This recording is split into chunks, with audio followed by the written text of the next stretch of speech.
কবরে যাও, মুনকার আর নেকির যখন আসবে চোখগুলো হবে নীল রঙের চোখ, ভয়ঙ্কর। কেমন চোখ ভাই?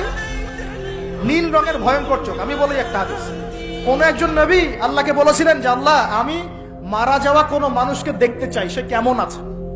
এটা শুনেন ভালো করে হাদিসটা, মারা যাওয়া কোনো মানুষকে আমি দেখতে চাই, সে কেমন আছে। আল্লাহ পাক সেই নবীর আরজি কবুল করলেন, বললেন আচ্ছা ঠিক আছে দেখাচ্ছি। কবরের সামনে গিয়ে দাঁড়ালেন। 1000 বা 2000 বছর আগের কোন ব্যক্তি যে মারা গেছে তাকে কবর থেকে চিন্তা করা, নবী দেখছেন এবং সে ভয় থরথর করে কাঁপছে, এখনো ভয় থরথর করে কাঁপছে। নবীজি, আমাদের নবী নন, অন্য কোন নবী তিনি, সেই নবী বলছেন যে তুমি ভয় কাঁপছো কেন?